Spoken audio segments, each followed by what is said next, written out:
Buenas tardes, estimados educandos de bioquímica. Buenos días, buenas noches a la hora que ustedes estén viendo este video.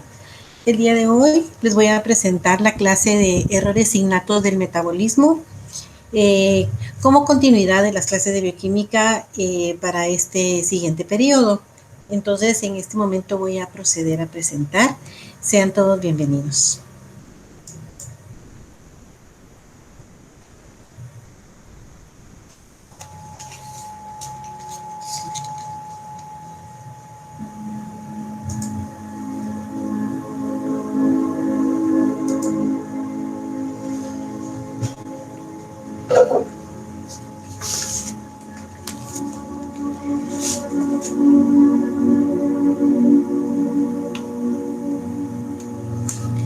Las anomalías congénitas del metabolismo están causadas normalmente por genes mutantes que en general van a producir proteínas anómalas con frecuencias, digamos, generalmente van a ser enzimas. Las anomalías hereditarias pueden expresarse en una pérdida total de la actividad enzimática o, con más frecuencia, en una deficiencia parcial de su actividad catalítica. Los objetivos de la clase del día de hoy son bastante sencillos. Por un lado, vamos a resaltar la existencia y la importancia de las anomalías genéticas en las vías del metabolismo de los aminoácidos, las cuales pueden causar enfermedades graves. Por otro lado, vamos a explicar las bases y fundamentos bioquímicos de las enfermedades causadas por estos errores innatos del metabolismo, las más importantes. Bueno, ya con este preámbulo, entonces les quiero contar que los errores innatos del metabolismo les vamos a llamar EIM por sus siglas. Ya tienen bastantes años de haber sido descritas. El investigador inglés Sir Archibald Garrod, médico, desde finales del siglo XIX presentó estudios donde estaba describiendo este tipo de anomalías y pues él estaba estudiando 4 enfermedades monogénicas, las cuales eran la alcaptonuria, el albinismo, la pentosuria. La pentosuria es algo que no vamos a mencionar en esta clase, solo como dato histórico se los pongo aquí, y la cistinuria. La verdad es de que sin tratamiento las anomalías de metabolismo de los aminoácidos casi siempre van a provocar algunas enfermedades muy importantes. Desde el punto de vista que van a comprometer cualquiera de los caminos metabólicos, por lo tanto, cualquier camino metabólico que se vea comprometido por una deficiencia de una enzima, la cual se truncó por la deficiencia de la formación de esa proteína por algún problema ya en la de base genética, entonces todas estas reacciones indispensables o relevantes van a verse afectadas. La verdad es que estas enfermedades sin tratamiento, ¿verdad? Van a provocar casi siempre un retraso mental o otros defectos del desarrollo, y esto como una consecuencia de la acumulación perjudicial de metabolitos, como lo vamos a ver más adelante.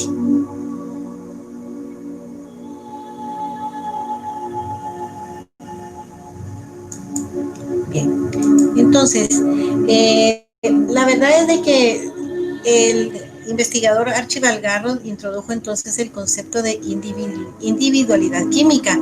¿Qué significa esto? Un gen, una enzima. Como vimos en la clase anterior, el código genético, ya sabemos que conocemos cada día más en cuanto a la genómica, y cada día más nos acercamos a diagnósticos que antes pues solo se podían describir pero no se podían comprender del todo. Es más, con respecto a los errores innatos del metabolismo, hoy por hoy se conocen, por lo menos para la investigación hace ya un quinquenio, se conocían más de 500 errores innatos del metabolismo. En esa época se describían alrededor en todo el mundo 600 niños en total con alguna enfermedad descrita como un error innato del metabolismo. Lo que les quiero decir con esto es de que estos, gracias a Dios, son poco frecuentes, o sea, están catalogadas como enfermedades raras.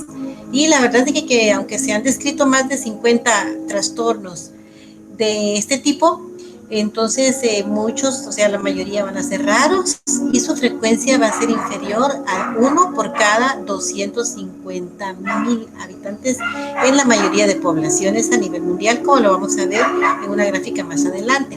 Sin embargo, este es un término colectivo, ya que de esta manera constituyen una parte en conjunto muy significativa de las enfermedades genéticas y especialmente en el ámbito pediátrico. Eso es muy importante porque va a ser fundamental que aprendamos a reconocerla cuando nosotros tengamos enfrente al paciente pediátrico, ya sea desde el periodo prenatal y no digamos en el momento del parto. Dentro de las enfermedades más comunes, pues vamos a destacar a la fenilcetonuria, como lo veremos más adelante, como la enfermedad más importante del metabolismo de aminoácidos, puesto que es la relativamente más común y lo bueno es de que va a responder al tratamiento alimentario.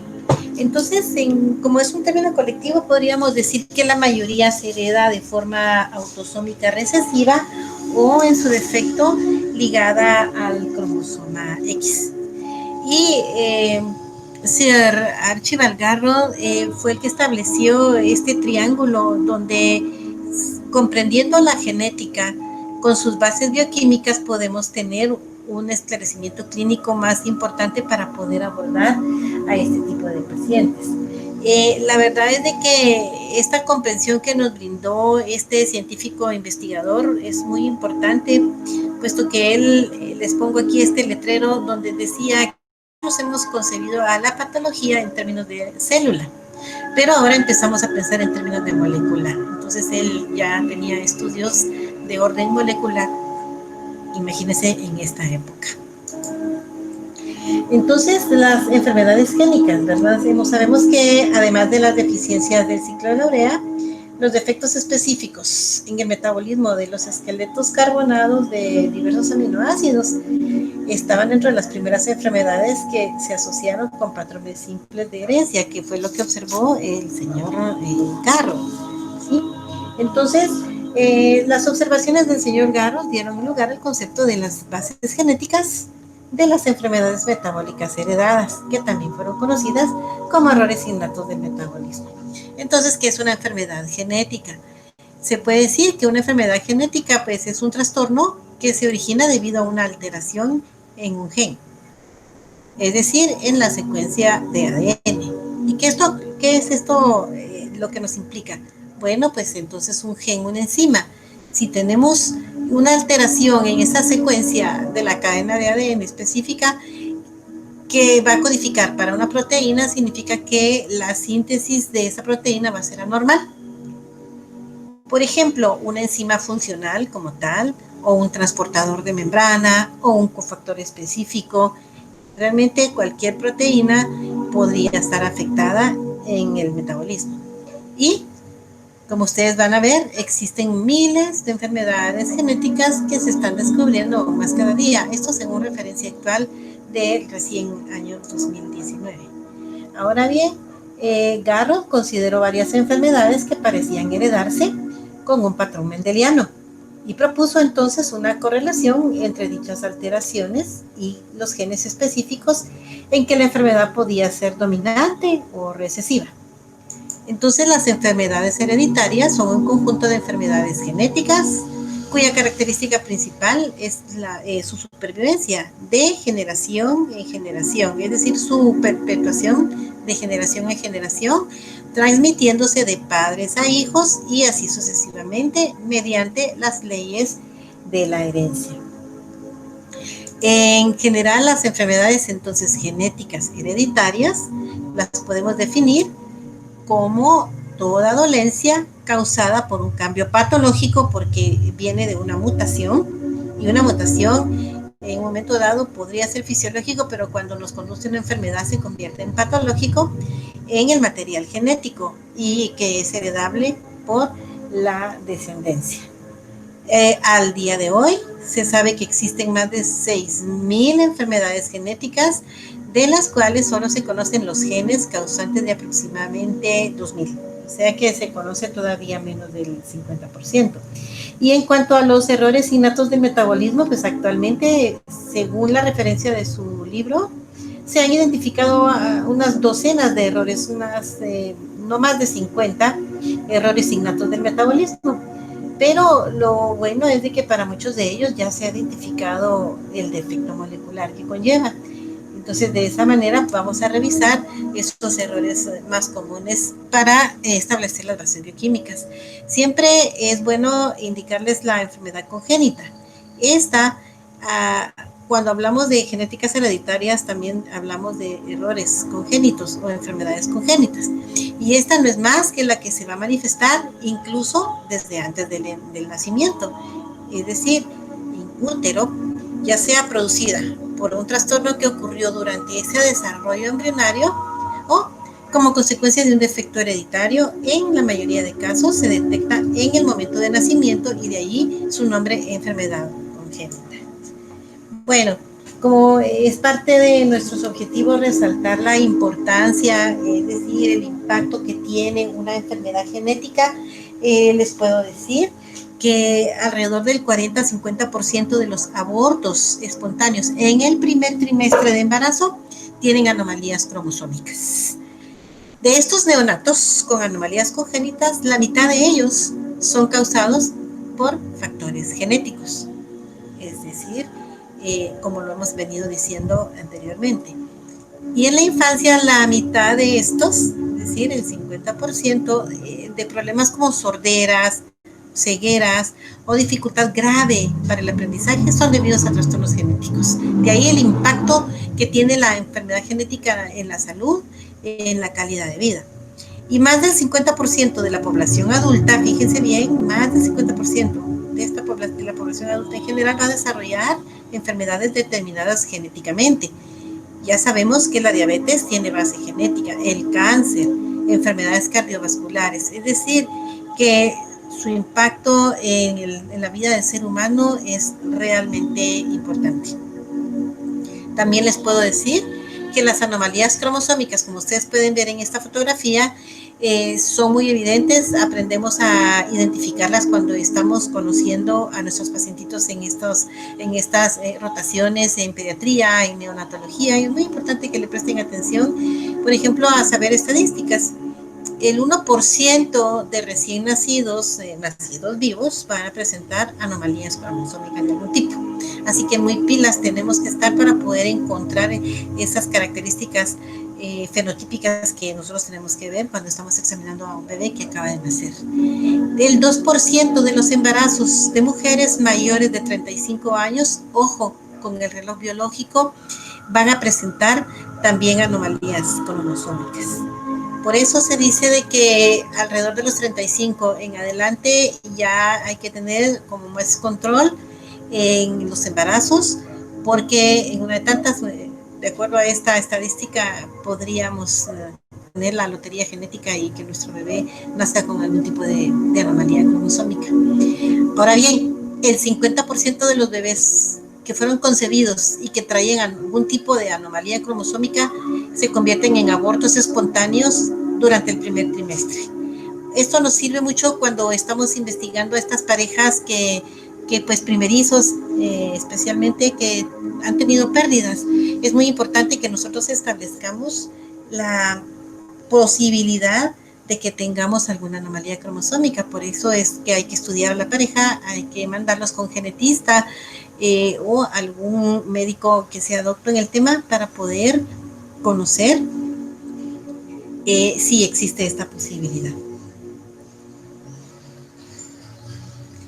Dentro de los principales errores del metabolismo, nosotros sabemos que podemos tener problemas con metabolismos desde los lisosomas, donde tenemos trastornos lisosomales como las mucopolisacaridosis y las esfingolipidosis. Nada de esto lo vamos a ver en esta clase, pero para que ustedes conozcan que en cuanto al metabolismo de los lípidos, ahí tenemos trastornos de la beta-oxidación, como se recuerdan, si tenemos genéticamente algún problema con estas enzimas CPT1 o CPT2, o sea, CAT1, CAT2, en el paso de la carnitina hacia la mitocondria, la hipercolesterolemia familiar, que tenemos también de manera muy importante, como también una causa subyacente de las enfermedades cardiovasculares que tengan base genética, ¿verdad? Es muy importante.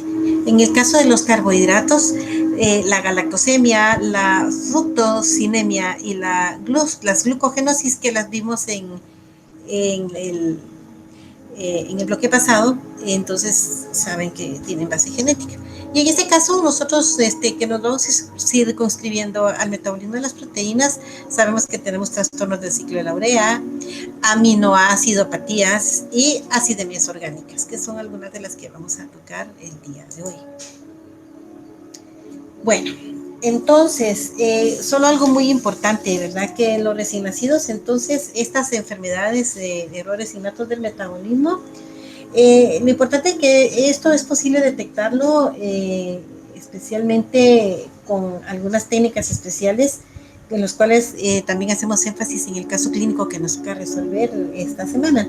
Entonces, estas pruebas para detección, para trastornos muy concretos, que se realizan cada día más ampliamente en la actualidad, también pueden variar entre países por la situación génica que tenemos en cada población, pero lo más importante de esto es de que tenemos muy claro la detección de lo que debe ser común para todas las poblaciones, que es lo que vamos a ver a continuación.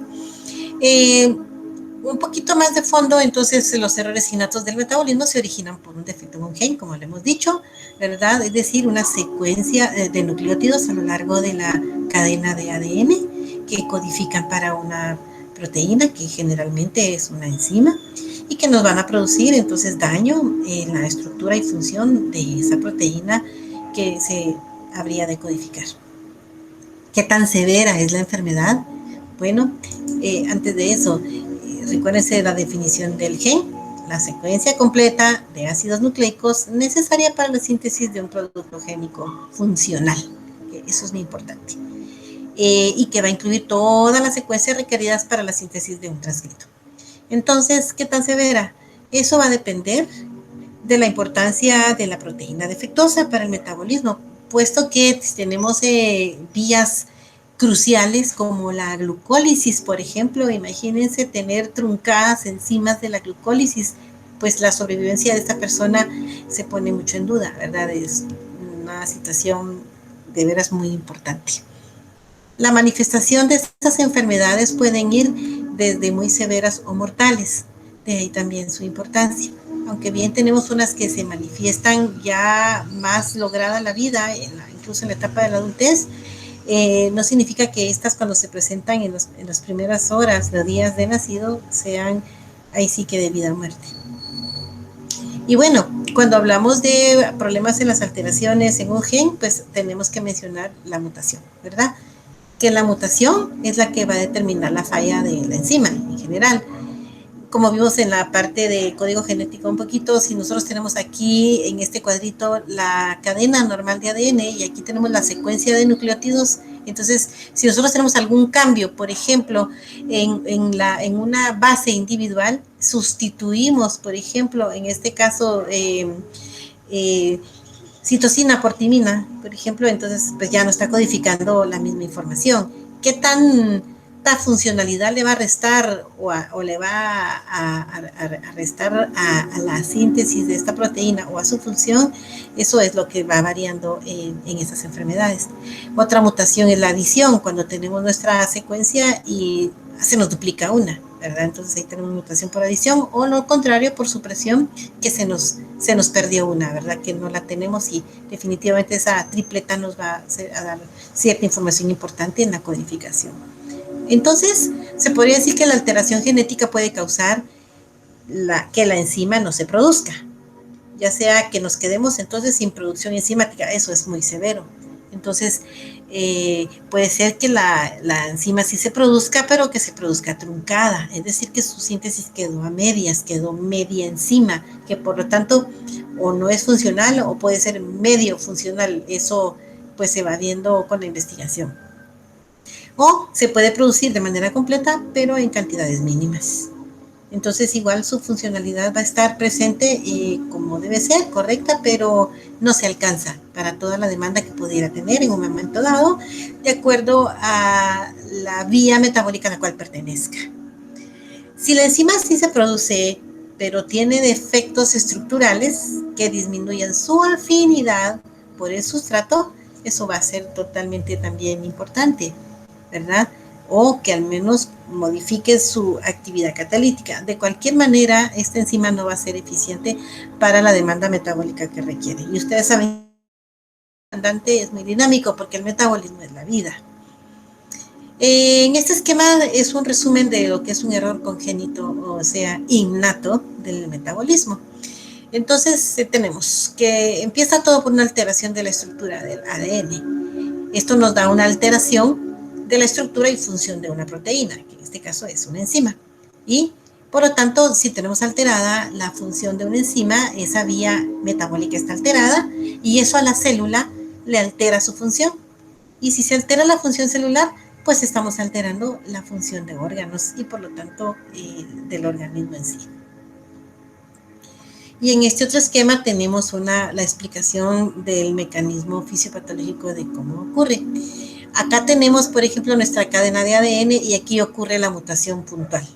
Eso va a acarrear problemas en la transcripción, se transcribe ya de manera errónea y en la traducción también, ¿verdad?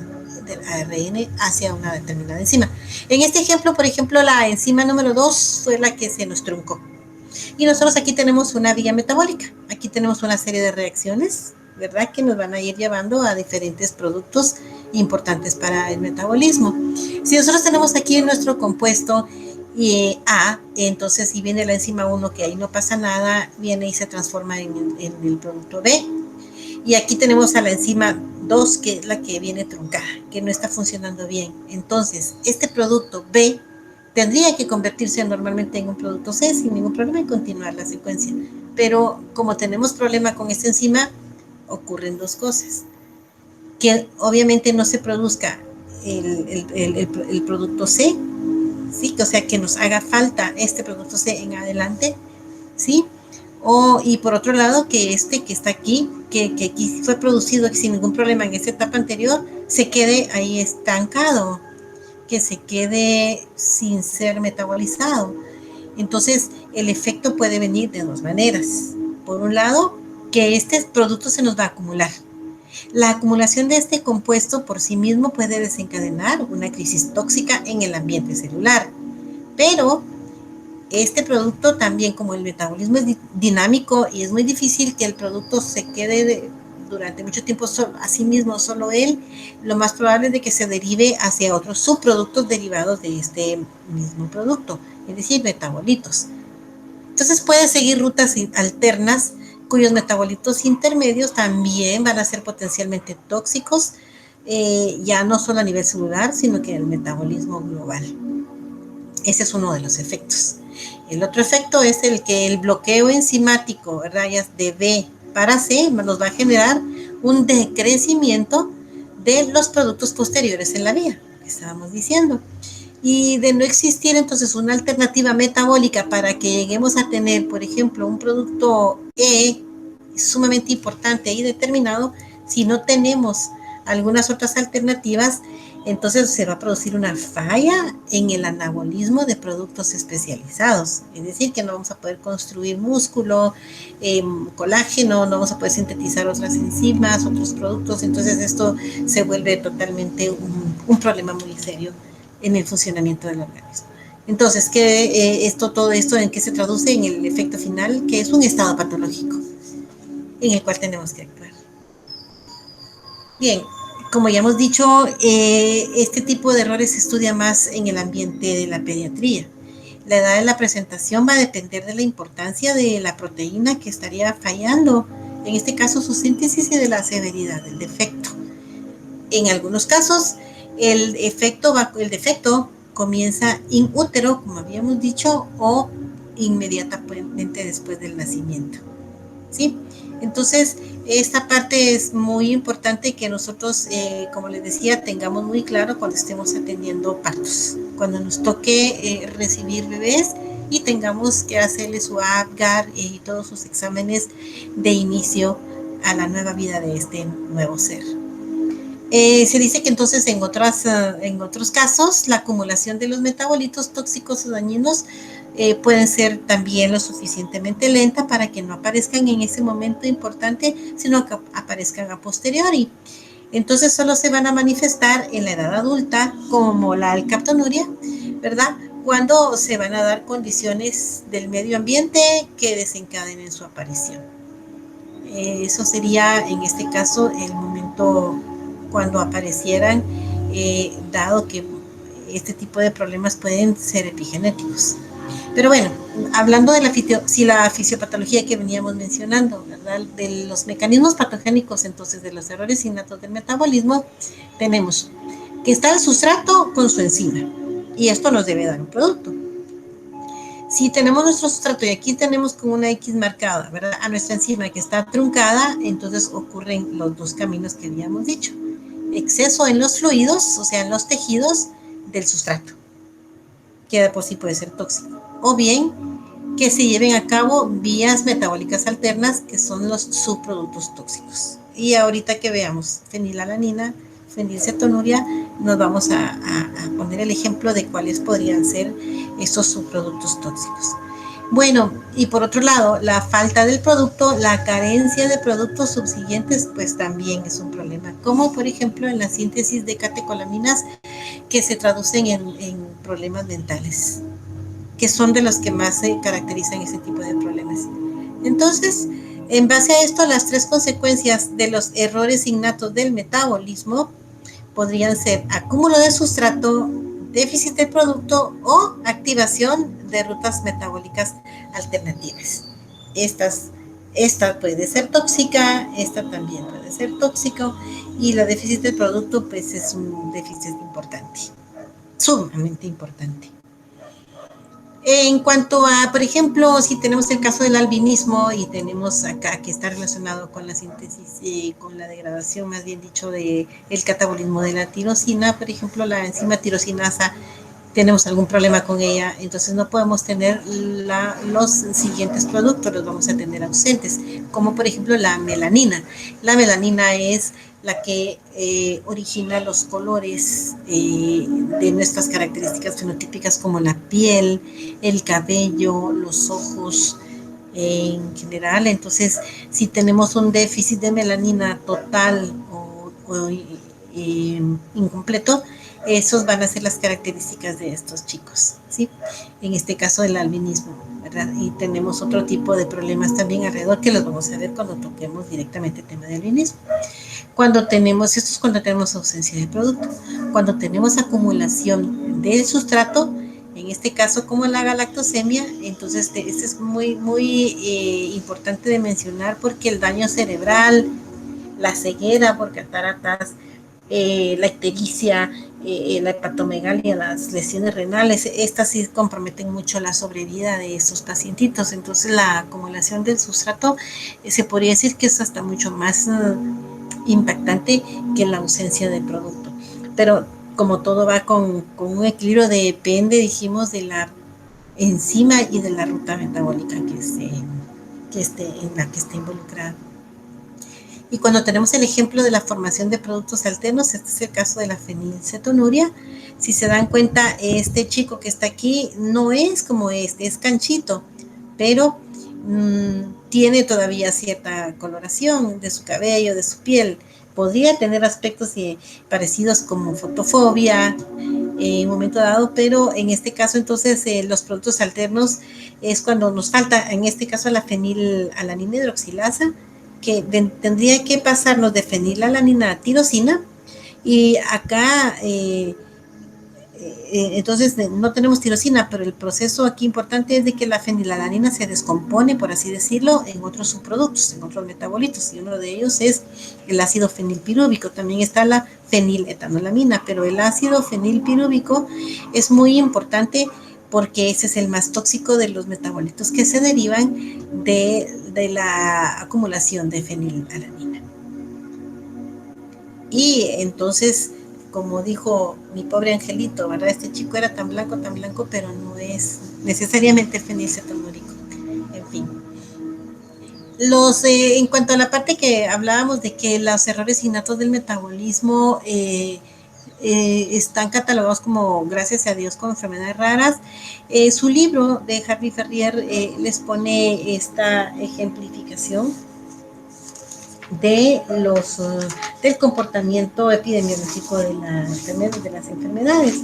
Entonces se puede decir que la incidencia de las enfermedades hereditarias del metabolismo de los aminoácidos, acá en color azul tenemos a lo más raro.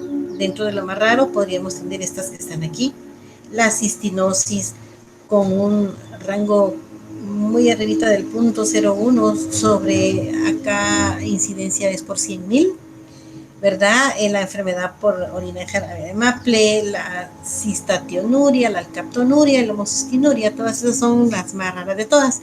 Y aquí del lado más rojito, más coloradito, tenemos a las más comunes, siempre todas raras, pero dentro de como grupo colectivo, entonces estas vendrían siendo las menos raras. Y aquí tenemos cistinuria, tenemos histidinemia, fenilcetonuria, es la más común, aunque estas están acá descritas, la metilmalonilcoenzima mutasa, deficiencia de esta enzima, y el albinismo, que está intermedio, pero está catalogada de este lado. De tal manera que entonces los errores innatos del metabolismo que nosotros estamos viendo en la clase de hoy está la fenilcetonuria, la alcaptonuria, el albinismo, la homocistinuria y la enfermedad en orina jarabe de arce o de maple. Estas son las más importantes. También vamos a mencionar un poquito del ciclo de la urea, como se los voy a mostrar en una siguiente diapositiva. Hablemos ya de la fenilcetonuria, chicos. La fenilcetonuria se le conoce como PKU o FCU en español, que está causada pues por una carencia de la enzima fenilalanina hidroxilasa. Esa es nuestra enzima objetivo, ¿verdad? En esta, que es la que no se produce o estuvo truncada o algún déficit, ya sea en su KM, ¿verdad? En su afinidad o en su sitio catalítico. Lo importante es de que esta, pues es la alteración congénita que está causada por su ausencia. Es muy importante que la acumulación de fenilalanina y una carencia que conlleva de tirosina van conjuntamente implicadas en este tipo de enfermedad, aunque no lo crean. Este bebé tan sano que se ve aquí, sí es una foto de un niño con fenilcetonuria, ¿sí? Entonces se dice de que ¿qué nos va a provocar? Pues incapacidad para metabolizar el aminoácido tirosina a partir de fenilalanina en el hígado. La incapacidad es de que podamos obtener a la tirosina como producto de esta reacción, ¿sí? De fenilalanina por esta enzima que nos debería de dar tirosina. Su patrón de herencia pues es autosómico recesivo. Su mutación está en el cromosoma 12Q, el cromosoma Q es el largo, y entonces la fenilcetonuria es el tipo más común de las hiperfenilalaninemias. Eso es muy importante. Una hiperfenilalaninemia también puede deberse a la existencia de carencias de cualquiera de las enzimas necesarias para sintetizar la tirosina, como lo vamos a ver acá a continuación, que lo tienen también ustedes en sus libros. Aquí tenemos entonces a nuestra fenilalanina y aquí tenemos al producto tirosina y aquí tenemos a nuestra enzima. Como es una hidroxilasa, ¿verdad? La fenilalanina hidroxilasa, entonces esta necesitamos acá hidroxilar a nuestro producto. Si se fijan bien, la tirosina es una fenilalanina hidroxilada, con un hidroxilo, ¿verdad? En este carbono. Entonces, esto se hace a través de la introducción de una molécula de oxígeno, ¿verdad? Esto nos va a dar agua y la reacción se puede ver acá, a este nivel. Ahora bien, nosotros tenemos acá la participación de otras coenzimas importantes para que se pueda llevar a cabo esta reacción. Si ustedes se dan cuenta, acá tenemos, por ejemplo, la BH4 y la BH2, que son estas. Bueno, son muy importantes. La BH4 se llama tetrahidrobiopterina. Esta molécula lo que tiene es de que acá, si ustedes ven, aquí está resaltado, ¿verdad? Tiene su radical hidroxilo y un protón de hidrógeno, que son los que se usan para poder llevar a cabo esta reacción de hidroxilación a este nivel. Esta, cuando dona cuando dona estos grupos acá, estos, ¿verdad? Entonces viene y quedaría en un estado pues oxidado y se llama en este momento dihidrobioptenina BH2, o sea, acá con 4 protones y aquí con 2, ¿verdad? Entonces, ¿qué necesitamos? La presencia de otra enzima que se llama dihidropteridina reductasa, ¿sí? Y que está, así como el glutatión, ¿verdad? Que necesitamos ANAD H para poder recuperar protones, ¿verdad? Y estos, bueno, en esta su reacción usa NAD, NAD H produce NAD, eso ya lo sabemos. ¿Qué es lo que hace esta reductasa? Pues regenera, perdón, vamos a ver, que regenera de nuevo al BH4 y el BH4 pues ya puede proporcionarle a la fenilalanina hidroxilasa para poder hacer la correspondiente hidroxilación. Esta parte es muy necesaria y muy importante. También sucede con la tirosina hidroxilasa y con la triptófano hidroxilasa. Es decir, que esta BH4 y BH3, esta reacción accesoria, se podría decir, de apoyo, existe para la fenilalanina hidroxilasa y también para la triptófano hidroxilasa y a la tirosina hidroxilasa. El mismo mecanismo. Así que si fuera el problema a este nivel, pues se ven 3 enzimas afectadas. Bueno, esta es la reacción característica que tienen ustedes en su libro Harvey Ferrier. Acá tenemos entonces directamente, ¿verdad?, la conversión de fenilalanina a tirosina y acá está también el efecto de la BH4 con BH2. Entonces, si aquí tenemos truncado este paso, pues no vamos a tener nuestro producto de tirosina tan importante. Acá es el ejemplo que les decía. Aquí está el que vimos. De nuevo, acá está con la tirosina hidroxilasa, que aquí lo más importante es que aquí se nos vería truncado la síntesis a través de DOPA de catecolaminas. Y entonces el mismo mecanismo acá. Y con la síntesis de serotonina que viene del triptófano, entonces acá tenemos a la triptófano hidroxilasa con el mismo mecanismo necesario para llevar a cabo la hidroxilación. Y entonces si se ve truncado este paso, no tendríamos a la 5-hidroxitriptófano, que es también llamado serotonina, neurotransmisores muy importantes cuya falta nos va a producir graves trastornos del funcionamiento del sistema nervioso central. En cuanto a los metabolitos que se derivan de la fenilalanina cuando ésta se acumula, acá el libro nos presenta al proceso normal, donde no pasa nada, y lo que se deriva, lo que debería de derivarse de manera fisiológica, normal. Cuando la fenilalanina pasa para tirosina, también al mismo tiempo nos está diciendo que esto va a servirnos para la construcción de tejido tisular, el colágeno, por ejemplo. Entonces, acá tenemos uno de los beneficios de la actividad de esta tirosina. También es un predecesor de la síntesis de melanina, que es la que le da el color oscuro, la pigmentación a nuestros piel y fanera. Significa piel, significa cabellos, las estructuras oculares, ¿sí? Tenemos también, como acabamos de ver, la síntesis de catecolaminas y más allá, un poquito más allá, en otros pasos más adelantados, más posteriores. Entonces también vamos a tener acá en azul intermediarios muy importantes del ciclo de Krebs, como el fumarato. Así que esto está relacionado también con la energética celular y pues también acetoacetato, que también nos puede servir como donadores de grupos acetilo para cualquier función anabólica en el organismo. Cuando tenemos la fenilcetonuria, entonces el paso se trunca. ¿Qué es lo que pasa? Que como no podemos derivarnos hacia tirosina ni pasar todo este proceso que está acá, entonces se nos acumula la fenilalanina, que inmediatamente nos produce fenilpiruvato. Y este está como señalado como el más importante y el más común, que el más tóxico, se podría decir, de los metabolitos de la fenilalanina acumulada. Pero saben que tenemos fenilactato y fenilacetato, como los otros metabolitos que siempre tienen su grado de toxicidad.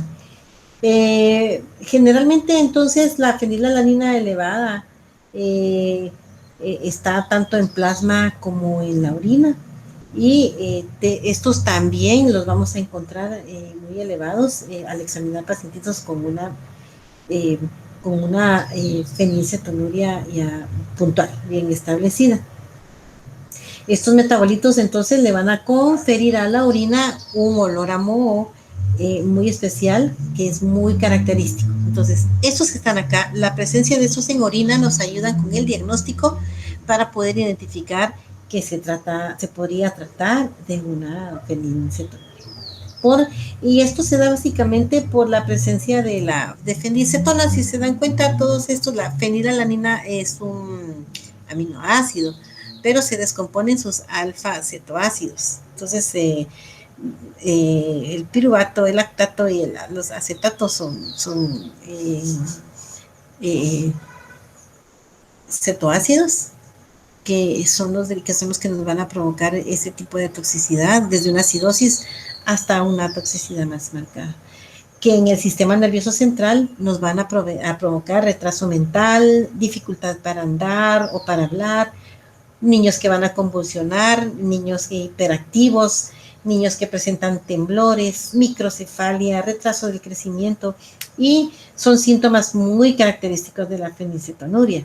El paciente con una fenilcetonuria que no se trata de manera correcta nos va a mostrar de manera típica síntomas de retraso mental a la edad de un año. Todavía aguanta todavía esos meses, pero ya el daño prácticamente es irreversible, además cuando ya se diagnostica. Raras veces estos niños alcanzan un coeficiente intelectual superior a 50, como se menciona en los libros, que son IQs demasiado bajos. O sea, en pocas palabras, son personas con retraso mental. Estas manifestaciones clínicas actualmente, gracias a Dios, solo se observan raramente como consecuencia de estos programas de detección neonatal, que lo que buscan es prevenir, precisamente comprometer la calidad de vida de un ser humano. Realmente eso es lo más importante ahí. En cuanto a esta escasa como está aquí en este cuadro establecido, ¿verdad? Es muy importante que acá era lo que les quería mencionar, que el aumento de la fenilalanina y el fenilpirúvico, estos dos que son los más tóxicos, inhiben a enzimas muy importantes como la exoquinasa, la primera enzima irreversible a nivel de músculo, a nivel de depósito de la glucólisis, y la piruvatoquinasa también.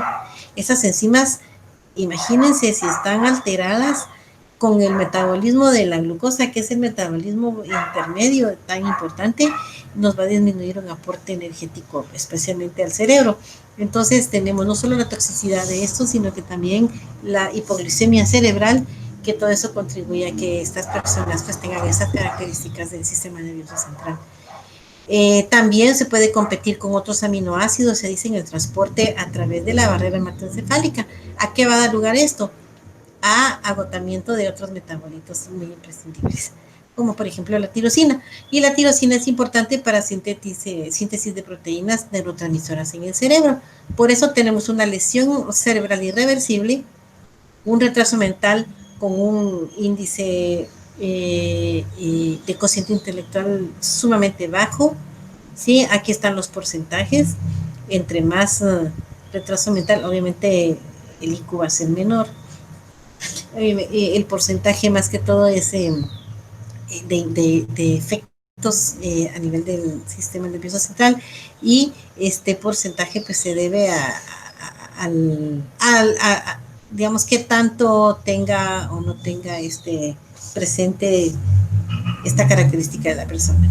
Y obviamente el desarrollo neurológico alterado, porque también hay daños en la motricidad, es decir, estos niños con este déficit que no se trate a tiempo, realmente es una vida echada a perder, se los tengo que decir de esa manera. Bueno, esta figura no es otra cosa más que una descripción muy importante como a manera de un resumen muy puntual del metabolismo, ¿verdad? Donde tenemos acá, pues, proteína de la dieta. Acá tenemos fenilalanina, que la fenilalanina es un aminoácido esencial Este fenilalanina generalmente lo vamos a encontrar pues en los productos cárnicos, ¿sí? Tenemos que todos los lácteos, los peces, la soya, los garbanzos, las lentejas, los frijoles, las nueces, las almendras en general, los huevos, el ajonjolí, estos son las principales fuentes de estos aminoácidos. E incluso también los espárragos son una buena fuente de fenilalanina.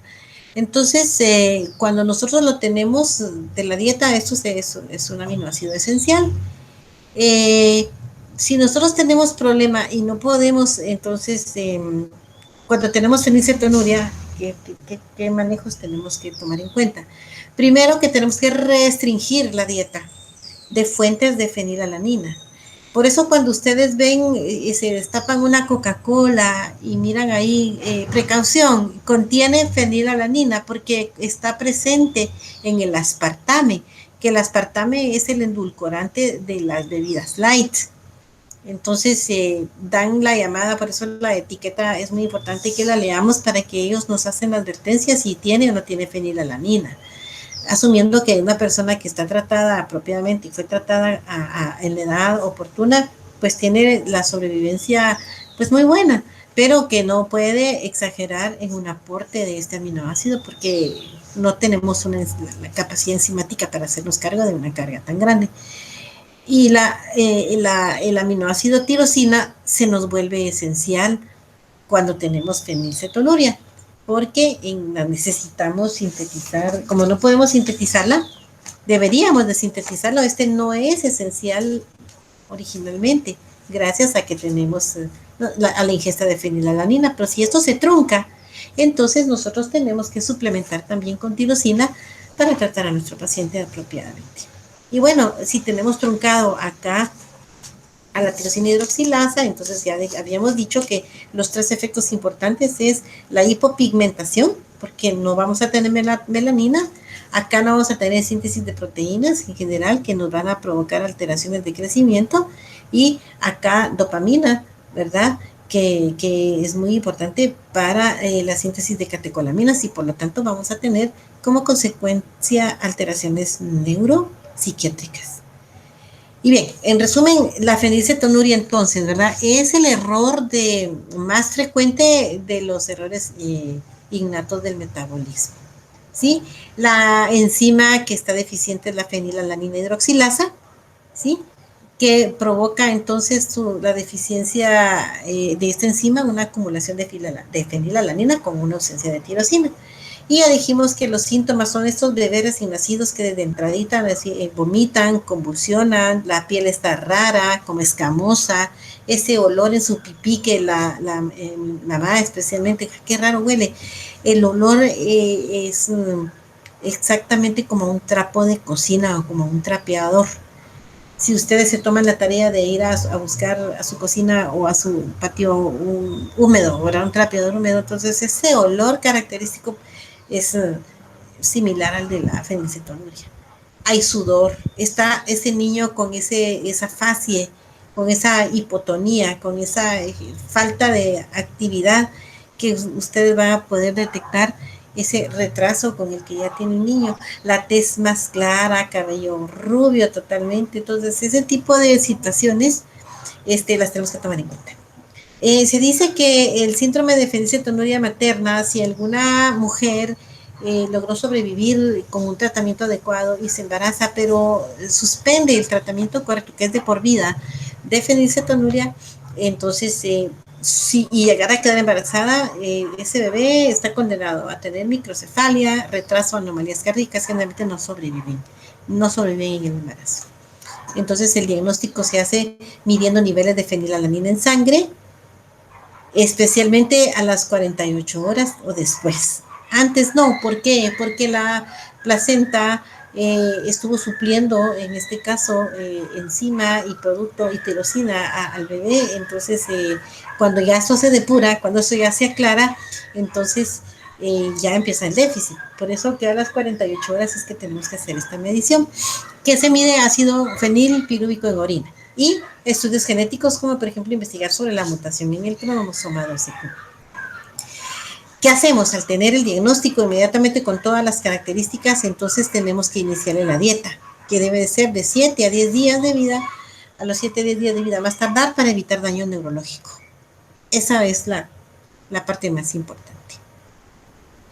Ahora nos vamos a la enfermedad por orina y jarabe de arce.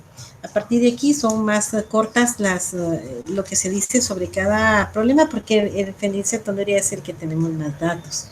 Pero la enfermedad de orina y jarabe de arce, en verdad, es un error innato que va a provocar que se acumulen los aminoácidos de cadena ramificada.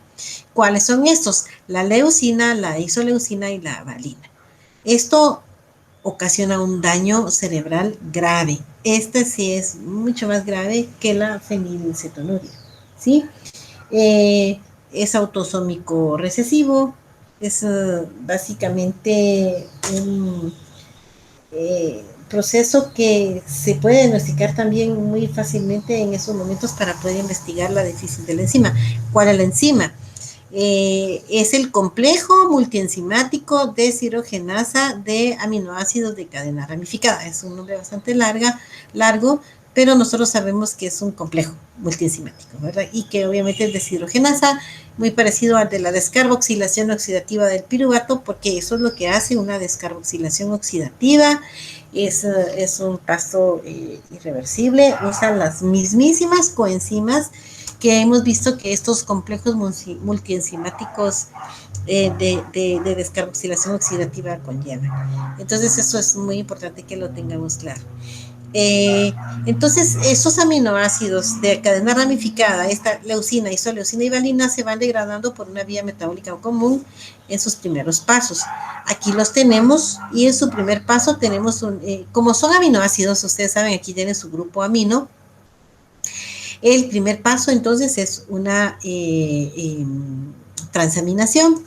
Y entonces tenemos la participación de aminotransferasa de cadenas laterales ramificadas, que lo que hacen es eliminar entonces el grupo nitrogenado y pues nos deja compuestos intermedios, que en su libro Harvey Ferrier está más descrito. Pero acá lo que importa es lo que sigue a continuación, que lo que vamos a tener es que viene la descarboxilación. Nos deshacemos de esos grupos carboxilos que están acá señalados, acá esto que está acá, a través de esta enzima. El complejo deshidrogenasa de alfa-cetoácidos de cadenas laterales ramificadas. Este complejo es el que sufre en un momento dado cuando tenemos una mutación. Y créanme que es muy estratégico desde el punto de vista de la enfermedad, porque le puso el ojo a una, nada menos que a la más importante. Y entonces su déficit es lo que nos provoca la enfermedad de la orina por jarabe de maple. Básicamente, entonces, por lo tanto, entonces estos metabolitos, estos productos no se pueden obtener. Y pues la característica. Acá tenemos el esquema de Harvey Ferrier, donde ellos sí nos ponen entonces acá el proceso de transaminación y los productos que se nos van formando, que realmente no son importantes para fines de esta clase. Luego ocurre la descarboxilación oxidativa, que nos debería de dar el isovaleril-coenzima A, isobutiril-coenzima A y alfa-metilbutiril-coenzima A. Estos a su vez vienen a alguna actividad deshidrogenasa dependiente de FAD, en el cual terminamos con productos terminales muy importantes como acetilcoenzima A, acetoacetato. Y en el caso de leucina y valina e isoleucina, pues tienen una vía común que nos dan la formación de propionil coenzima A. Esta se convierte a metilmalonil coenzima A y finalmente en succinil coenzima A. Y queridos alumnos, esto es un intermediario muy importante del ciclo de Krebs, igual que acetilcoenzima A. Por lo tanto, esto podría comprometer el estado energético de la célula si estuviera bloqueada. No está de más recordarles que estos pasos que están acá son dependientes de biotina, ¿verdad? Entonces hay que considerarlo como la coenzima muy importante. El problema con la enfermedad en jarabe de arce, o sea, de maple, esta es una foto aquí de un niño guatemalteco proporcionada por el doctor Gabriel Silva, ¿no? perdón, no está aquí la referencia, pero sabemos que si no se diagnostica precozmente deja secuelas neurológicas como este niño, ¿verdad?, de carácter permanente. Y es más, esta foto me preocupa porque aquí vemos a la hermanita muy linda, muy risueña, pero ellos dos, él se mira ya totalmente con su mirada ida. Este niño tiene un retraso mental severo, pero este niño también pienso que tratándose de familia podría tener alguna situación o simplemente es alguien muy serio que está aquí muy preocupado por su hermanito. Pero esperemos que sí. Bueno, entonces la enfermedad en resumen por orina de jarabe de arce, también a un trastorno autosómico recesivo. Acá está la deficiencia de complejo cetoácido deshidrogenasa de aminoácidos de cadena ramificada, que son esos que están acá. Empieza también con vómitos en la clínica, hipertonía e hipotonía. Estos chicos hacen convulsiones tónico-clónicas en estas etapas, ¿verdad? Y alternan con hipoglicemia. El diagnóstico se hace midiendo niveles de aminoácidos ramificados en sangre, siempre en el mismo término de tiempo de 48 horas, no antes. Tenemos actividad de la enzima, también la medimos y encontramos una actividad escasa. Probablemente se hace por electroforesis, no importa aquí el diagnóstico, pero sí medimos la actividad escasa. Esta se mide en fibroblastos o leucocitos. Probablemente eso sí sea importante que ustedes relacionen que la enfermedad por orina en jarabe de arce, este complejo, ¿verdad?, de deshidrogenasa, se mide, esa actividad se mide en fibroblastos o en leucocitos. Es un diagnóstico clínico patológico. Y también se trata con dieta. ¿Cómo? Limitando las fuentes de aminoácidos ramificados, que vienen siendo también los mismos que estábamos viendo, ¿verdad? El queso parmesano, el atún, la soya, el garbanzo, las lentejas, las nueces, las almendras, el ajonjolí, estos niños comen casi que puro carbohidrato, porque todo lo que les dé aminoácidos ramificados no pueden tenerlos. Nos pasamos entonces al albinismo, el albinismo clásico.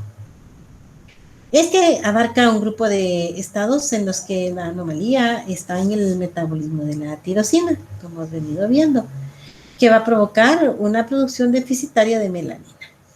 Estas anomalías conducen entonces a la ausencia parcial o total del pigmento en la piel, el cabello y los ojos.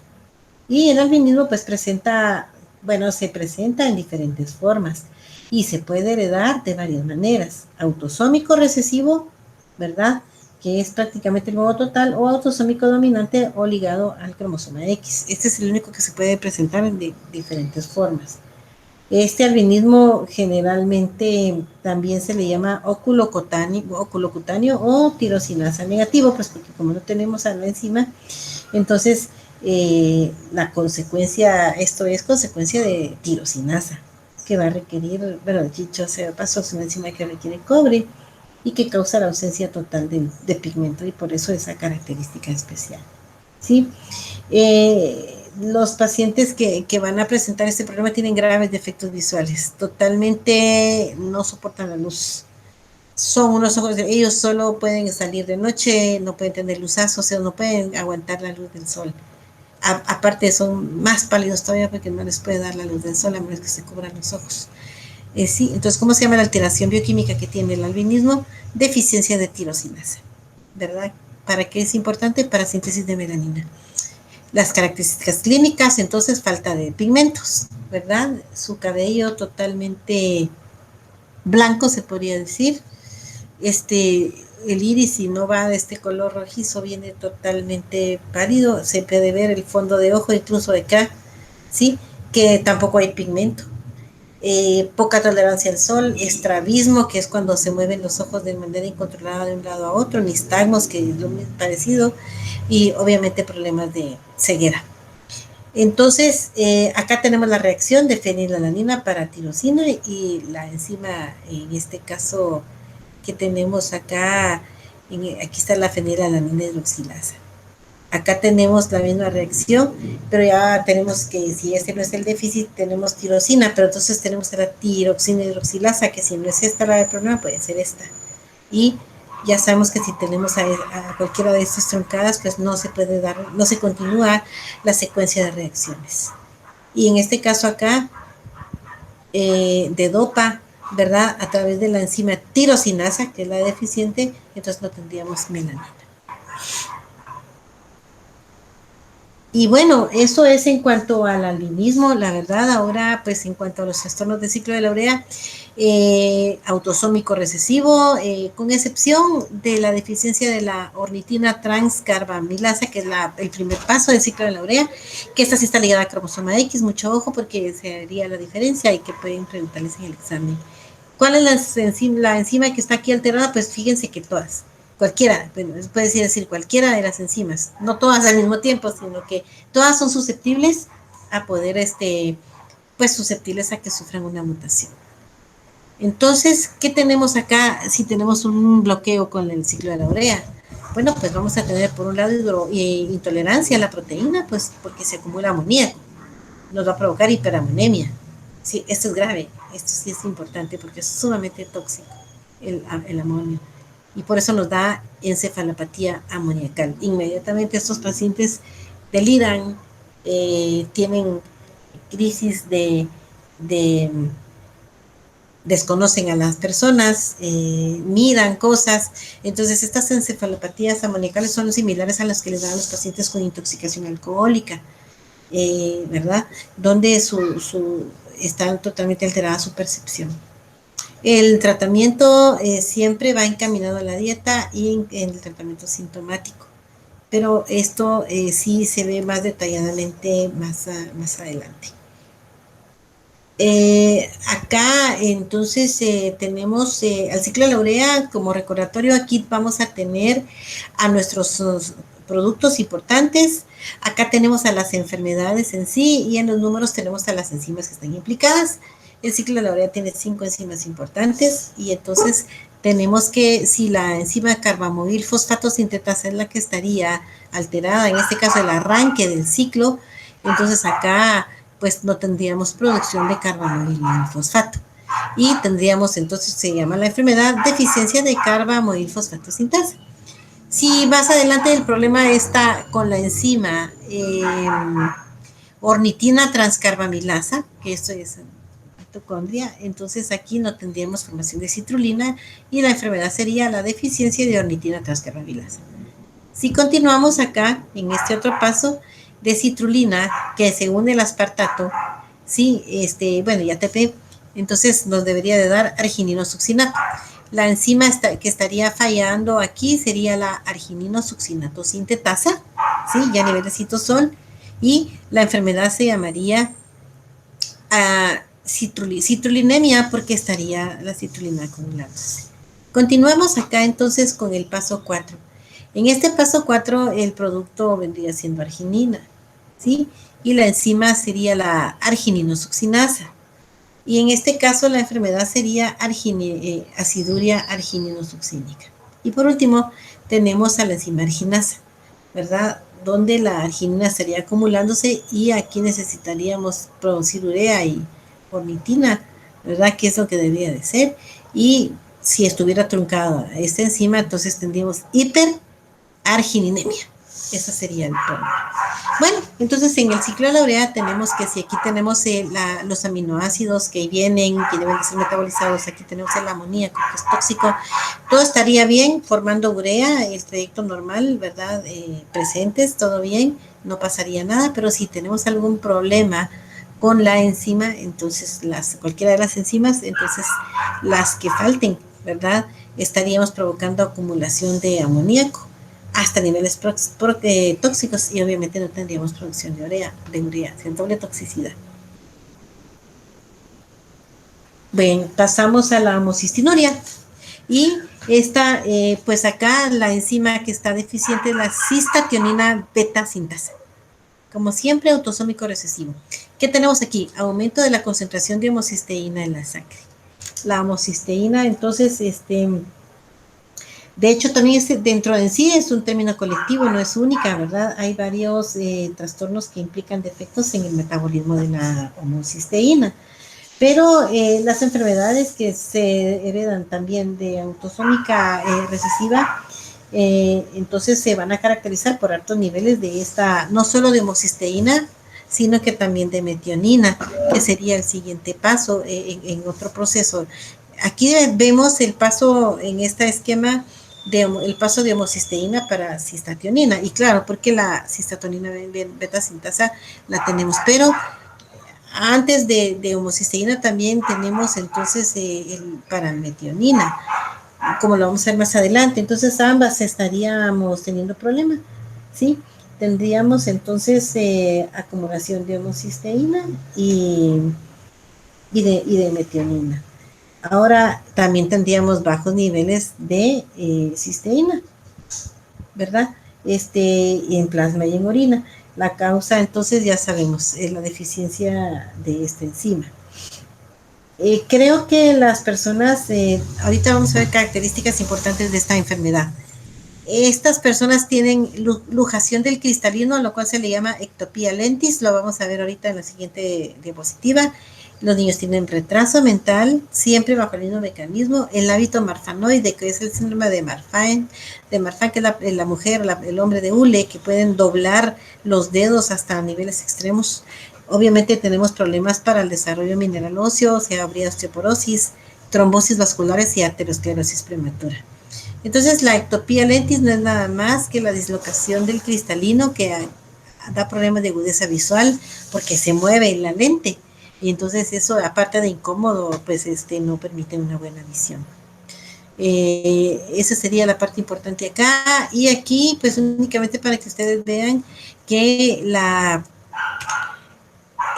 alteración en la homocisteína, si la tenemos aquí centralmente, sabemos que aquí está el déficit que estamos viendo ahorita, ¿verdad? Para la producción de cistationina. Pero que también la homocisteína, se recuerdan del caso anemia megaloblástica, donde teníamos un problema ahí por el déficit de B12. Y entonces, acá en este caso, pues el paso que mirábamos era de homocisteína a metionina, la metilación, para formar, y que eso no es muy importante para poder eh, trabajar básicamente aspectos de la reproducción, por ejemplo, que está involucrada más adelante en la producción de adenina. Entonces tenemos acá que nos acarrea entonces una serie de procesos metabólicos más allá que una simple reacción. Acá estaba la trampa de folato, si ustedes se recuerdan. Entonces también tendríamos alteración en este nivel si tuviéramos un déficit de esta enzima, ¿verdad? La cistationina beta sintasa, porque la simple acumulación de homocisteína nos puede alterar todo este proceso. Enseñaba que acá está el paso, ¿verdad? De aquí está la L, homocisteína, utilizando acá serina con serina, ¿verdad? Y con acción de la cistationina beta sintasa y la vitamina B6 como coenzima importante. Entonces nosotros tenemos acá, ¿verdad? La producción de cistationina. Esta parte es muy, pero muy importante que lo tengamos muy claro para que tengamos nosotros en el tratamiento, el manejo, que también tenemos que suplir con la vitamina B6, ¿sí? Y otra cosa importante acá es de que la forma más, pues el tratamiento, más bien dicho, que tenemos acá, como el pirofosfato de tiamina, les dije, ¿verdad? Que era la vitamina B6, que es muy importante que ustedes la tengan, que la piridoxina, entonces es parte del tratamiento, pero que el tratamiento va a consistir en restringir la ingestión de metionina y en aportar complementos de las vitaminas, no solo B6, sino que también B12, porque también están involucrados estos otros procesos. Esa es la parte más importante que les quería mencionar a ese nivel. Y bueno, acá está un esquema que nos dice que los niveles de homocisteína elevados en sangre guardan una estrecha relación con aterosclerosis prematura, porque puede provocar trombosis recurrentes de las arterias coronarias o cerebrales y también periféricas, y entonces esto nos puede comprometer en este momento la circulación. Se dice que también cuando compromete la vasculatura cerebral, hay un mayor riesgo de desarrollar enfermedad de Alzheimer. Esto es lo más importante que han demostrado los estudios. Otro aspecto importante, bueno, entonces ya de la homocistinuria era básicamente esa restricción dietética y el aporte de las vitaminas, ¿verdad? B6 y B12. Bueno, en la alcaptonuria, entonces esta que está aquí es donde está bloqueado acá, es la enzima ácido homogenístico oxidasa, que esta participa también en el catabolismo de la tirosina. Ahí, ¿qué es lo que pasa? Que hay un bloqueo en la descomposición del ácido homogenístico por deficiencia de la enzima. Es un trastorno autosómico recesivo y el problema aquí es que se acumula pues ácido homogenístico. En la clínica tenemos acronosis, ya lo vamos a ver, osteoartritis, anquilosis de la espina lumbosacra, que se endurece y da dolores de espalda tremendos y limita la movilidad, y claro que nos da también enfermedad cardíaca. ¿Cómo se diagnostica? Pues encontrando mutación en el cromosoma 3. El cambio que está encontrando la mutación es que cambia un aminoácido prolina por serina. Ese está bien caracterizado. Entonces el tratamiento básicamente allí es bastante sintomático. Esta es la enfermedad que sí puede llegar a alcanzar la tercera edad para que se produzca, pero sí con muchos achaques, se puede decir, con muchas dolencias patológicas. Este proceso acá que se llama alcaptonuria es porque hay una acumulación de alcaptona, es decir, que es cuando el ácido homogenístico se oxida, se transforma en esto que se llama alcaptona, y por lo cual entonces este es el que se acumula tanto en tejido conectivo, ¿verdad? Y que no es nada más que el ácido homogenístico oxidado. ¿En dónde se acumula? Pues en el cartílago, y por eso ocasiona artritis. ¿Sí? Y también se puede acumular en las válvulas cardíacas, especialmente en la válvula mitral, y esto nos puede llevar a veces, entonces se dice, a la necesidad de una intervención cardíaca, una valvuloplastía. Se puede desarrollar enfermedad arterial coronaria más temprano, entonces nos podría dar infartos jóvenes, y podría cursar también con cálculos renales y cálculos en la próstata. Imagínense que pueden ser más comunes en personas con alcaptonuria. Entonces acá está la oxidasa de ácido homogenístico, que también se le dice homogentinasa.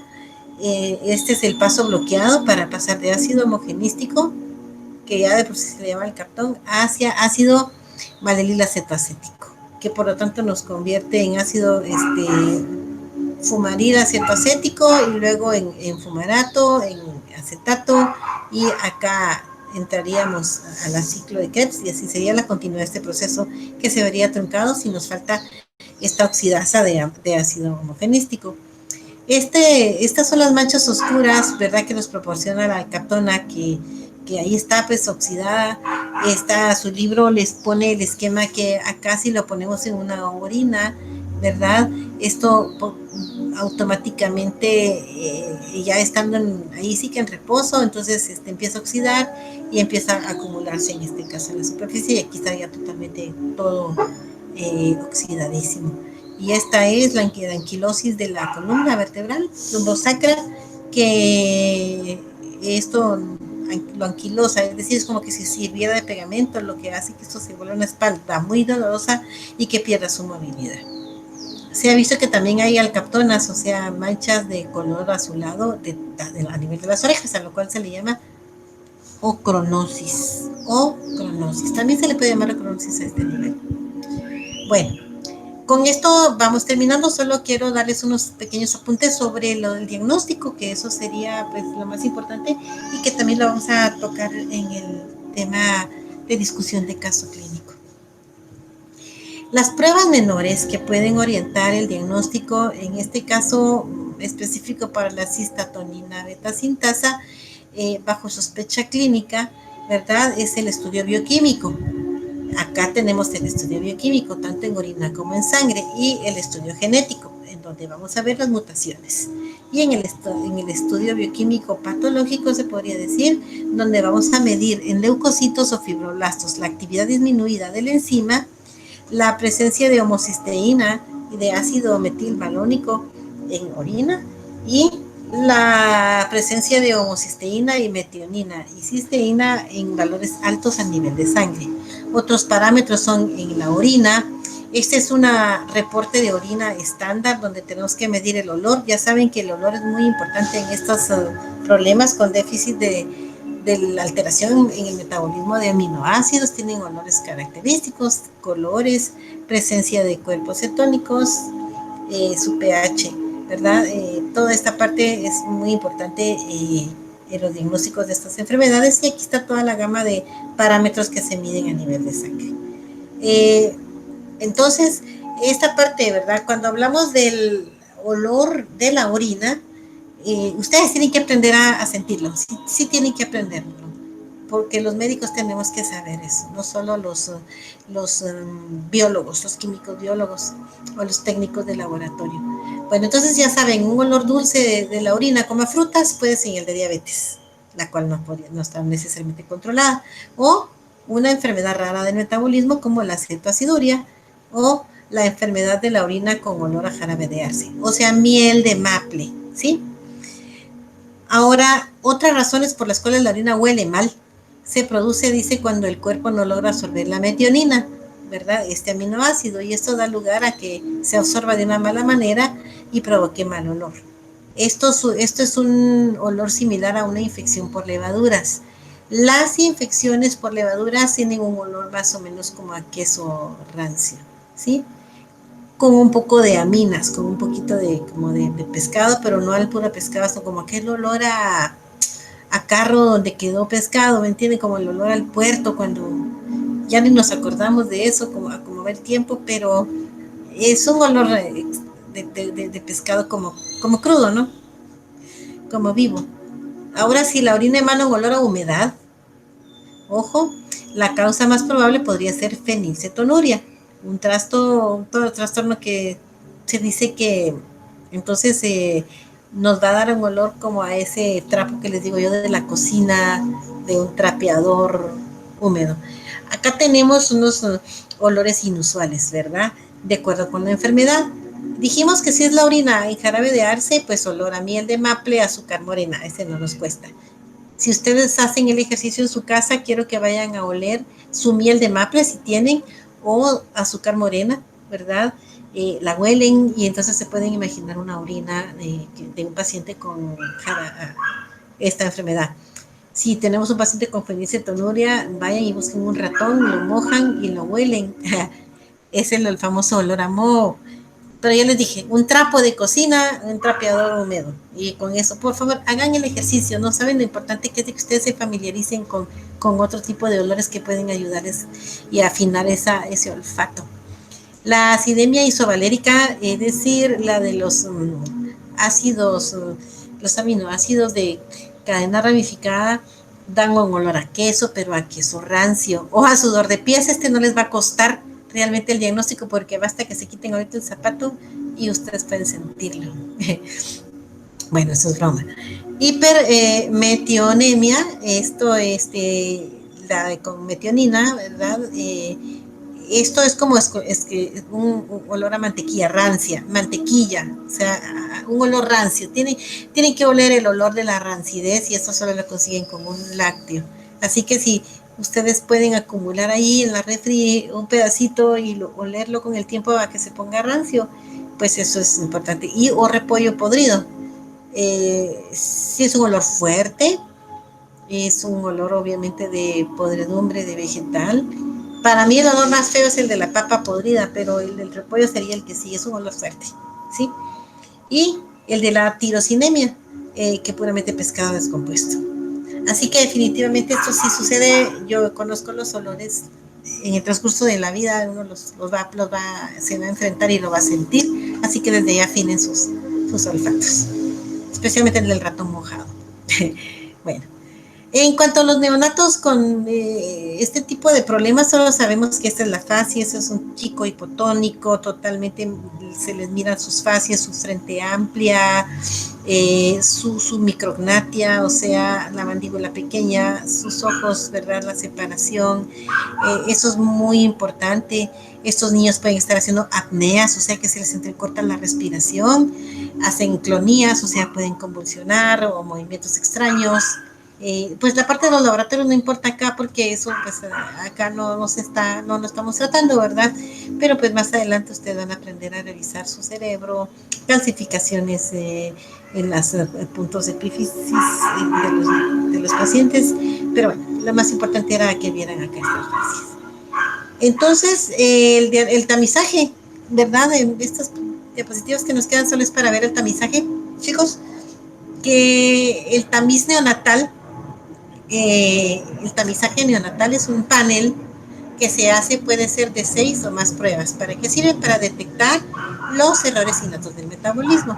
Y se define como un procedimiento bioquímico que se realiza para descubrir, ¿verdad?, ese tipo de problemas, que son chicos aparentemente sanos. Esto se hace obligado, sanos, parezcan sanos o no, eso es para todos, ¿sí? Especialmente que tengan una enfermedad subyacente que con el tiempo ocasionará daños graves, eso, irreversibles. Entonces lo que queremos es prevenirlo y gracias a Dios que existen estas pruebas para que se los hacen a nuestros hijos y estamos tranquilos de que no tenemos que lidiar con enfermedades tristes, discapacitantes, ¿verdad? Y podemos trabajarlo antes de que se manifiesten para poder aminorar sus consecuencias. Ya sabemos que el señor Garrod, Sir Archibald Garrod, fue el que empezó a proponer, ¿verdad?, la posibilidad de encontrar estos defectos químicos en el metabolismo, entonces nos dio las pautas.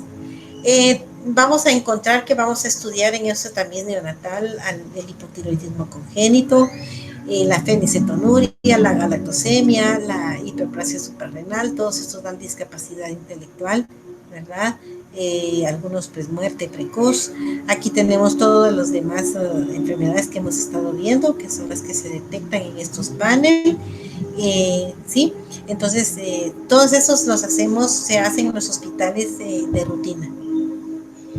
Y bueno, entonces se dice que se hace por espectrometría de masas en tándem. El diagnóstico es múltiple porque está al mismo tiempo diagnosticando cada una de las enfermedades que hemos visto. Es rápido, gracias a Dios, es práctico. Y lo que se hace se hace por fragmentación iónica, eso tampoco es importante para acá.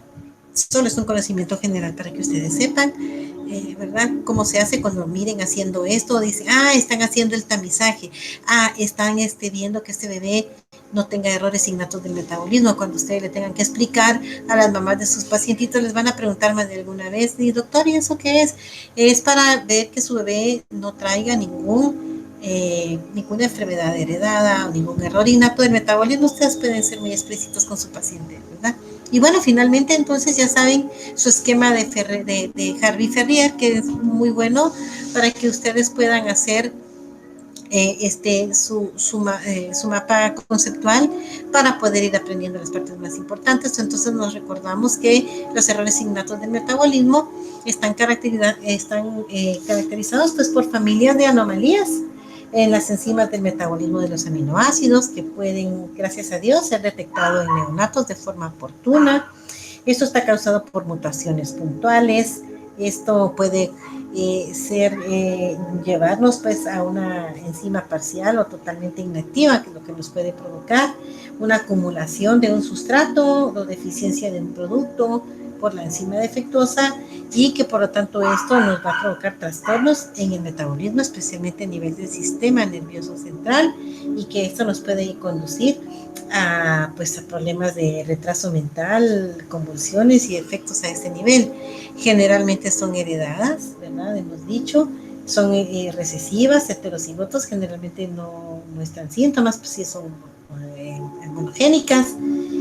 Generalmente se van a tratar con la restricción dietética o con el aporte del déficit que hayamos detectado, y que tienen una característica muy importante, que se distinguen por un olor característico. Entonces, Básicamente, en esto consiste la clase. Sigan adelante, échenle ganas, pasen todo lo que puedan y en lo que se pueda, ¿verdad? Estamos para servirles en la medida de lo posible. Así que muchas gracias por su atención. Voy a proceder a detener la grabación y que estén muy bien y estamos a la orden.